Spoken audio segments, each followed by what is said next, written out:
Olá, sejam todos muito bem-vindos ao quarto episódio do História e Cinema, Representações de Negritude na Sétima Arte. Hoje com a presença de uma pessoa muito bacana, colega de grupo de estudos, já participei, tive o prazer de participar de alguns eventos juntos com ela, uma pesquisadora bastante promissora do Instituto de História, que é graduanda em História pela Universidade Federal de Uberlândia. Ela foca os seus estudos ali na área da História Cultural e História e Imagem, e sempre ali com foco, né, no cinema contemporâneo, raça e gênero. Luísa, seja muito bem-vinda. Olá, muito bom estar aqui, muito feliz por esse convite, esse projeto muito legal que está acontecendo aí. E é isso, espero que a gente tenha uma conversa top. Ah, claro, vai ser excelente. Antes de começarmos, Luísa, né, eu sempre faço essa pergunta para os nossos entrevistados, eu queria saber de você, né, como que é o dia a dia de uma graduanda e pesquisadora em História na Universidade Federal de Uberlândia? Ele é corrido, é um dia a dia corrido, mas assim, eu acho que a UFA é uma ótima universidade, a gente tem muitas oportunidades de exercer e aproveitar tudo que a universidade tem, né? No meu caso, eu ando meio parada, vou confessar aqui que eu tô meio parada academicamente, pessoas, né, essa situação horrorosa do Covid, não tem como estar correndo, mas é isso, eu acho que é corrido, mas a gente consegue, a gente tem a gente dá nossos pulos. Tá certo, a gente tem que saber se adaptar, isso é uma verdade.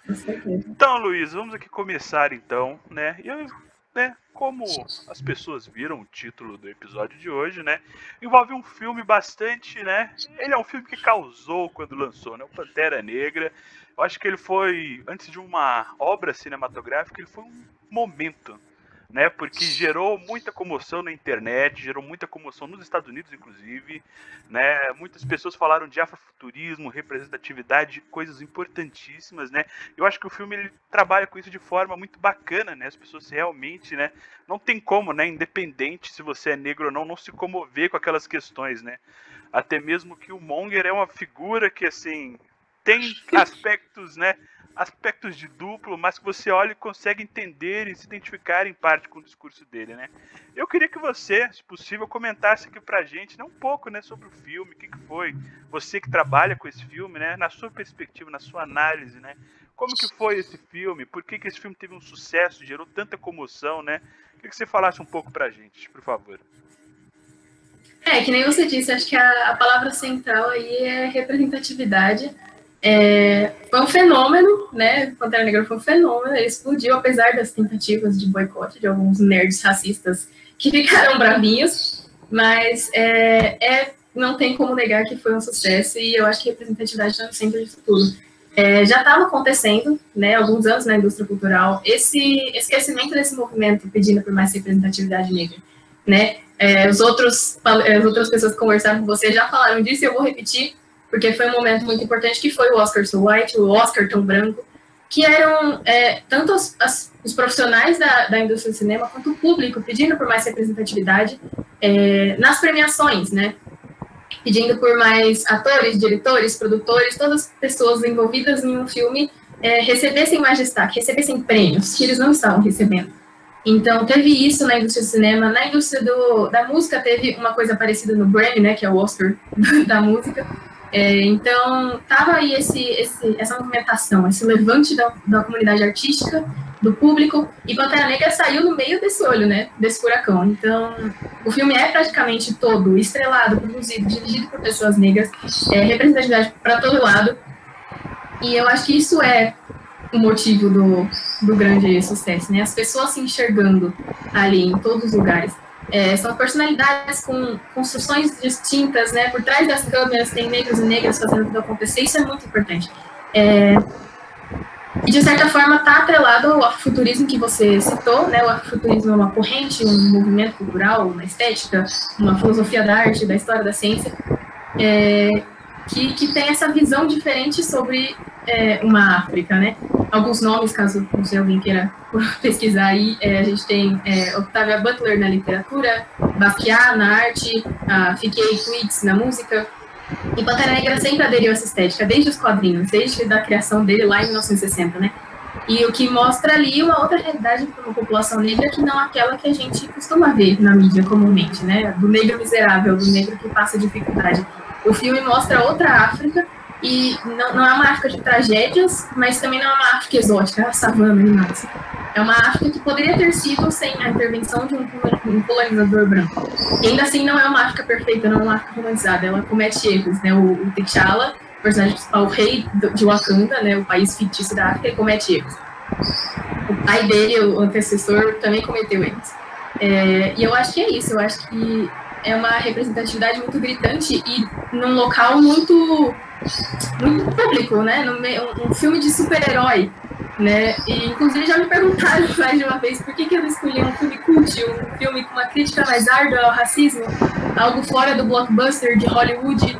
Eu concordo, trabalhos como esses também têm que ser feitos, né? A gente tem que explorar todas as áreas da arte. Um filme de super-herói, sério, ué? Eu acho que as pessoas... a gente tem que começar de algum lugar, né? E eu acho que o simples fato de uma criança negra poder se ver numa telona, não como um empregado, não como um alívio cômico, não como um personagem secundário, um bandido, mas como um protagonista super-herói, eu acho que isso é importante. Sim, a gente precisa falar sobre isso. Excelente. Você falando assim, eu lembrei de uma entrevista da Viola Davis em que ela fala exatamente isso, né? Que inúmeras vezes ela é comparada a Meryl Streep, né? Ela é Meryl Streep negra, mas ela não ganha o mesmo tanto que a Meryl Streep. Uhum. Ela não tem o mesmo prestígio que a Meryl Streep. Ela não tem ofertas de trabalho como a Meryl Streep, né? Então eu acho que é muito interessante isso. E o que você falou é essencial, essa questão do filme, né? Filmes cults, filmes cuja a análise teórica seja um pouco mais aprofundada ali na estética do cinema, mas é o que você falou, ele é uma linguagem mais comum, né? E a gente tem que entender esse fenômeno de uma forma mais ampla, né? Então eu acho que isso que você disse é bacana, porque o filme ele dialoga exatamente nesse sentido, né? Crianças, novas gerações que estão vindo, né? Gerações em que o cinema é muito mais acessível e comum do que, sei lá, 30, 40 anos atrás, por exemplo, tem acesso a esse tipo de dinâmica, né? Porque é uma dinâmica social. A dinâmica dos heróis, elas estão presentes, elas não são apresentadas cotidianamente, né? É uma indústria que vende. Então, exatamente. Então, se as pessoas estão ali, né? Nem que seja, né, no meio industrial, mas se vem ali, né? É importante ter esses referenciais. Pantera Negra chega em todo mundo. Outros filmes não chegam em todo mundo. Exatamente. E foi um sucesso, né? Isso é inegável, né? Embora, como você disse, tenha uma pequena camada ali de pessoas, não é? Odiosas da internet, o filme foi um sucesso inegável, né? Gerou comoção. E aproveitando essa questão que você disse dos estereótipos e das caixinhas, né? O filme nos traz duas figuras interessantes. Uma delas você já mencionou, a outra eu já citei também, que é o Killmonger e o T'Challa, né? São figuras que são de polos diferentes, né? O T'Challa fala de Wakanda na África, aquele paraíso que não traz essa questão, né, exótica, mística da África, né? A ritualística, a religiosidade com os animais, aquela coisa mais selvagem e primitiva. E a gente tem o Killmonger, que cresce na realidade violenta, né, da diáspora e mais especificamente nos Estados Unidos, né, que tem todo o seu histórico aí, né, de segregação e todos os desdobramentos, né, a posteriori disso, né. Eu queria que você falasse então pra gente, né, se pudesse comentar pra gente um pouco dessas personagens e também dizer dessa dualidade, né, realmente tem uma diferença muito grande de ser um negro na África e um negro na diáspora, né, embora pareça uma pergunta tola, mas é importante deixar claro, não é verdade? Eu acho que essa é a minha dinâmica favorita do filme, né? É a minha coisa favorita, assim, de tentar estudar, que é a dualidade do T'Challa, que é o nosso herói, né? O nosso Pantera Negra, o nosso protagonista, e o Killmonger, que é o anti-herói, o vilão. Tem, inclusive, essa treta aí ele é anti-herói ou ele é vilão mesmo? Então, o T'Challa, ele é o negro africano, ele tá em casa, né? Essa casa é muito melhor do que as outras casas africanas que a gente ouve falar, que eu disse. Ele tem recursos, ele tem riqueza, para o povo dele não falta nada. E para ele, o povo dele é o povo wakandano, né? A ideia de território, de nação. E para o Killmonger, não. O Killmonger, na história, ele é o primo do T'Challa, que o T'Challa não sabe que ele tem. Que anos antes, o pai do T'Challa havia mandado o seu irmão para os Estados Unidos para fazer um rolê de espionagem. E ele acabou tendo um filho lá, né? O Killmonger, o Eric.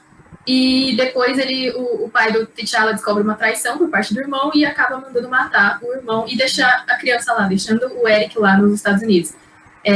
Então, o Killmonger, para ele, o lar dele também é Wakanda, porque ele cresceu ouvindo o pai falar de Wakanda, falando de quando eles voltariam para Wakanda.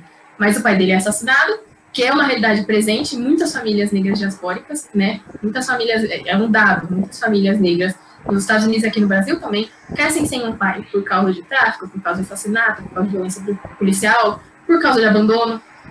Então ele cria esse remorso por Wakanda, né? O Eric Killmonger cria esse remorso por Wakanda, por ter mandado o pai para fora, primeiramente, né, mandado ele para fora do lar, depois de ter assassinado ele. Então ele cresce nessa casa longe de casa, sem amparo, sem família, vendo os horrores que todas aquelas pessoas que se parecem com ele vivem, né? Racismo, discriminação, genocídio, violência policial, tudo isso já falado. E aí ele vai ficando ressentido, vai ficando bravo, e para ele é tudo culpa daqueles que não cuidaram do próprio povo, né? Os africanos, os wakandanos, o primo dele, o tio dele. Então, para ele, o filho da diáspora não deixa de ser filho da África, diferente do T'Challa, né? O T'Challa pensa, não, os filhos da África são os que estão na África. E é interessante porque, que nem você disse, é uma mensagem feita por e para estadunidenses, mas a gente, aqui do Brasil, também sente isso. É uma realidade muito próxima que a gente tem em comum, por sermos frutos da diáspora. Então, a gente acaba pegando essa mensagem, se identificando, e muitos do movimento negro, tanto lá quanto aqui, sentem essa necessidade de voltar para as raízes, né, do retorno ancestral, que para eles vem da África. No caso dos Estados Unidos, eles têm um pouco mais de dados de onde os avós, tataravós deles vieram. No Brasil, não, a gente perdeu completamente, né? Da onde a gente veio, só se os nossos ancestrais se lembrassem, né, de onde eles vieram. Mas mesmo assim, a gente tem essa relação de que a nossa raiz, a ancestralidade do povo negro brasileiro está na África. E na África, não. Tirando os pan-africanistas, um africano não vai enxergar um brasileiro negro como parte do povo dele. Não tem isso. Então, eu acho que é uma realidade que foi muito bem passada no filme. E porque a gente sente essa dor, né, essa perda dessa falta do lar, a gente se identifica com o Killmonger. E aí surge aquele fundo de verdade, né? Ele não estava de todo errado. Porque ele queria que o T'Challa trouxesse todas aquelas riquezas que ele tem disponíveis no país dele para o povo dele, que o Killmonger é o resto da população negra no resto do mundo. Então, assim, tem isso. Eu acho que é uma dinâmica incrível desses dois. E o que eu acho mais importante é que a gente fala, né, de que o Killmonger não estava errado. E o T'Challa fez isso também, né? Um spoiler, por acaso alguém não tenha visto o filme. No final, o Killmonger morre, mas assim, fica a dualidade, né? A galera quis dizer que ele ia voltar no segundo filme, não se sabe, mas eu acho que não deu. E o T'Challa aprende com ele. Ele fala, não, ok, o meu povo está sofrendo no mundo. Ele abraça essa ideia do Killmonger, mas ele fala, mas calma aí, né? O Killmonger queria que eu desse armas para todo mundo. Não vou dar armas, vou dar livros, mas vou ajudar. Então, eu acho muito interessante essa dinâmica aí, é a minha parte favorita do filme, com certeza. E é exatamente isso que você falou, né? É curioso pensar, né? Porque o Monger é tudo muito claro, né? Tá, a gente tem a origem é de lá, a gente perdemos parte, né? Os meus ancestrais morreram no mar, né? Então ele fala isso. É uma passagem muito forte quando ele fala isso, né? Porque os navios negreiros eram isso, né? Era um enclauso ali, as pessoas partiam no mar sem ter certeza para onde iriam, sem ter certeza se chegariam nesse lugar, e os que chegavam, né, infelizmente, eram vítimas da escravidão. Então realmente é algo a se pensar, e eu acho que o filme dá essa dinâmica muito boa, né? Porque até no final o T'Challa fala, tá, mas não tá tudo errado, não. Tem algo a se pensar aqui de fato, né? Então é muito bacana isso. E o T'Challa é essa figura, né? Ele tem essa questão, ele muda o ponto de vista ao longo da narrativa. É uma pessoa que passa por aquilo que a gente chama pela jornada do herói, né? Ele está ali, ele é da realeza, ele é o imperador, ele vai assumir o trono. E daí ele acaba perdendo isso, e ele passa por toda uma reflexão sobre o lugar, a perda do poder, a perda de tudo. E aí ele, no final, consegue o trono de volta e acaba resolvendo por fazer a abertura de Wakanda e tudo mais. E eu queria que você falasse um pouco pra gente sobre isso, porque é interessante quando a gente fala em jornada do herói, né, geralmente você tem aquela imagem mais, né, do senso comum do medievo, né? Então é o herói branco, cavaleiro, né? Bondoso, justo, que passa por um perrengue na infância, se torna um nobre, né? E a mocinha indefesa. Então, geralmente, quando se fala em jornada do herói, se passa por figuras brancas, né? Então, como que é essa jornada do herói?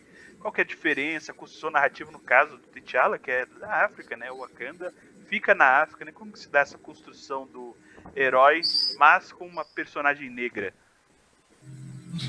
A jornada do herói, né, essa teoria aí, formulada pelo Joseph Campbell, é um clássico, né? A gente vê essa jornada em qualquer história. Ela é necessária para prender a atenção do espectador, ela é necessária para construir uma história perfeita, assim, né? Então, até o começo é um círculo. Então, começo, meio, fim, e você ficar certinho e tem que amarrar no final. Eu não acho que a construção de Pantera Negra na jornada do herói é diferente, assim, de uma... Ela tem as particularidades, mas ela, com certeza, é baseada na clássica. Acho que toda história é, mesmo com suas particularidades. Mas, com certeza, tem as particularidades por ser um rosto diferente, né? Quando o Herói de Mil Faces, é esse o nome do livro do Campbell? Eu acho que é. E aí tem um livro chamado O Herói com Rosto Africano, do escritor Clyde W. Ford, eu tenho ele, mas ele não está aqui para mostrar, que ele complementa esse mito do Campbell, que ele fala, ok, você fez o Herói de Mil Faces, mas nenhuma dessas suas faces aí é negra.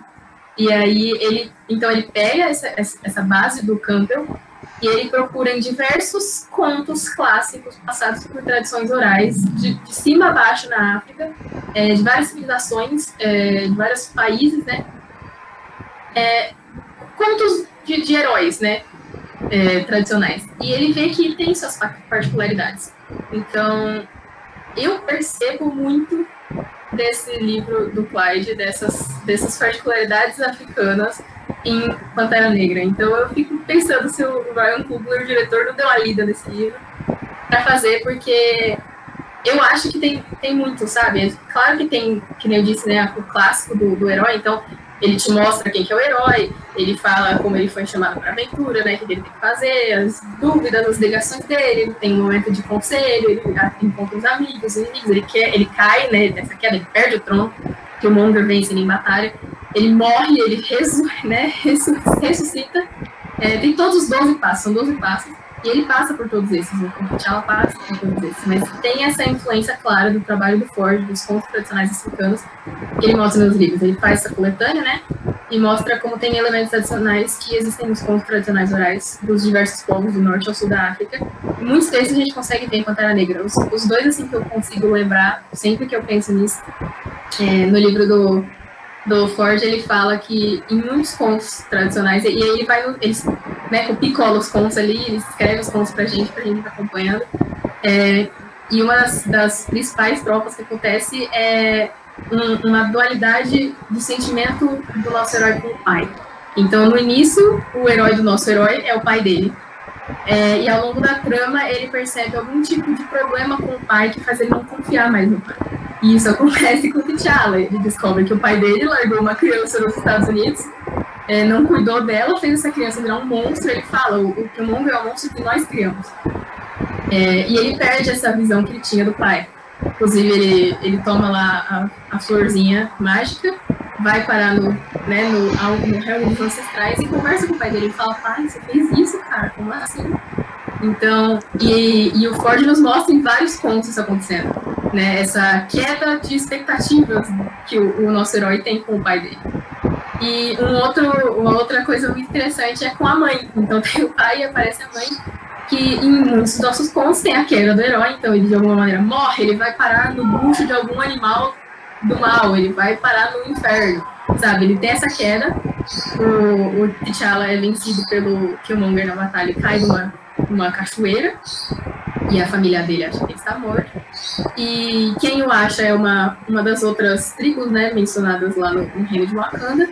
E quem salva ele fisicamente é a mãe, porque a personagem da Lupita Nyong'o, que eu esqueci o nome agora, pega a florzinha, né, a florzinha mágica, mas quem faz o suco da flor e coloca na boca do T'Challa é a mãe dele. Então tem isso também em várias histórias, né, que o Clyde nos mostra, ou a mãe ou a figura materna, tem vários que é uma tia, que é quem salva o nosso herói. Então, essas são apenas algumas, mas assim, o livro do Ford é enorme, né, tem tipo quase 200 páginas, e a gente acha muitas dessas pequenas peculiaridades das jornadas dos nossos heróis africanos em Pantera Negra, que é o nosso herói africano contemporâneo, né. E é interessante você falar isso, né? Porque muitas sociedades africanas, né, elas são de base matriarcal, né? Então, a figura da matriarca é muito importante para essas culturas, né? Então, é muito interessante você trazer essa questão. Eu vou te fazer uma perguntinha que está fora do roteiro, porque eu acho que é muito interessante, né?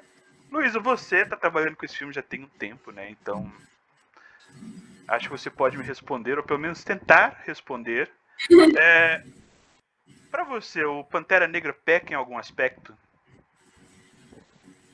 Sim, mas aí já é uma coisa muito particular, assim, do meu viés político. Porque eu sou, né, comunista, assim, eu acredito no comunismo, e Pantera Negra é um filme hollywoodiano, estadunidense, imperialista. Então, inclusive, no final, é engraçado como a própria solução que o T'Challa tem é, de certa maneira, imperialista. Então, é ele tutorando pessoas, ele trazendo a democracia wakandana, os conhecimentos wakandana para outro lugar. Então, é meio que assim, eu vejo dessa maneira, que é essa coisa que, né, os Estados Unidos fazem, vão levar a democracia para os outros lugares. Então, eles vão lá com suas armas, etc., e cuidam daquela situação lá. O que o Munger queria que fizesse era ainda pior, porque era violento, então era um imperialismo violento, mas o que o T'Challa faz também não deixa de ser, né, de certa forma, porque ele é um país, Wakanda é um país, como fala? Desenvolvido, diferentemente dos outros africanos, dos outros países africanos, Wakanda é um país desenvolvido, então ele tem que levar esse desenvolvimento para os outros lugares. Mas, assim, é uma particularidade muito pequena e eu continuo gostando muito de Pantera Negra, apesar disso. Interessante você falar isso, né? Porque dá pra gente fazer essa analogia, Wakanda e Estados Unidos, né? Que é a joia das Américas, por exemplo. Exatamente! Tanto que os norte-americanos não falam, nós somos estadunidenses, não somos a América. Americana. Eles são a América, né? Então, Wakanda talvez esse ponto seria a África. Somos a África, né? Então é muito interessante isso. E, né, vamos partir para os finalmente, Luiz, aquela perguntinha bacana para deixar todo mundo ali, né? Saia justa. Luísa, eu quero que você me diga, para você, historiadora, graduanda, mulher, comunista, não é? Para você, o que é história e cinema? Cara, isso é uma pegadinha, hein? Isso parece uma pergunta simples, mas isso não é uma pergunta simples. História e cinema, primeiramente, não é nenhuma coisa só, né? Existem muitas maneiras de pensar história, existem muitas maneiras de pensar cinema, existem muitas maneiras de pensar os dois juntos, de trabalhar uns, trabalhar outros, trabalhar os dois juntos. O campo da história cultural é o que mais cresce no Brasil desde os anos 60. A Sandra já está em pensamento, fala pra gente que 80% da produção acadêmica nacional hoje está dentro de história cultural.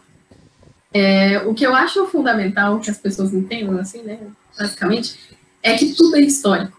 Tudo tem cargas históricas, tem visões históricas datadas e localizadas. E o cinema não é diferente. Inclusive, a gente pode ver, né, um filme produzido por pessoas estadunidenses vai trazer a visão estadunidense. E por isso que, inclusive, é possível trabalhar tanta coisa dentro do campo historiográfico, porque tudo, absolutamente todas as criações humanas estão situadas em um lugar e em um tempo. Uma obra artística ou não carrega visões de quem criou ela, de quem produziu ela, e a maneira como você interpreta algo carrega suas visões. E para mim, trabalhar com qualquer tipo de obra cultural é muito prazeroso, porque a cultura está em tudo, né? Cultura é inerente ao ser humano, a gente faz cultura, a gente absorve cultura, a gente nem pensa sobre isso, esse é o ponto, a gente não pensa sobre isso. Eu gosto de pensar sobre isso. A gente vê um filme e acha que aquilo não vai influenciar a gente, mas aquilo influencia. A gente acha que o filme é só um filme, a música é só uma música. Não, tudo tem visões de quem criou aquilo. Então eu gosto de pensar sobre isso, de decifrar o que uma obra artística quis dizer, como ela foi interpretada, todos os ramos dela, e eu faço isso sobre os meus óculos, né, literal e metaforicamente, os meus óculos, a minha visão de mundo. Então, dentro do campo da história, a gente escolhe com quais óculos a gente vai ver algo. E aquelas palavrinhas que você citou no começo, né, cinema contemporâneo, raça, gênero, são com esses óculos que eu vejo as coisas. Então, é de uma visão de uma pessoa, uma mulher, vendo coisas sobre, né, raça, etc., que estão a toda a nossa volta, inclusive num filme de super-herói que a gente acha que não é nada demais. Mas olha aí o tanto de coisa que a gente consegue extrair de um filme bobo de super-herói, né? Então, é isso. História e cultura é tudo para mim. E história e cinema é uma das muitas maneiras de encontrar nos detalhes um universo gigantesco de coisas para aprendermos. Excelente, Luiz. Acho que foi um papo muito bacana. Papo rápido, Foi. né? Você falou muito rápido, né? Mas foi bom, eu acho que. Eu fico nervosa, eu falo rápido, galera. Pode ter velocidade no YouTube.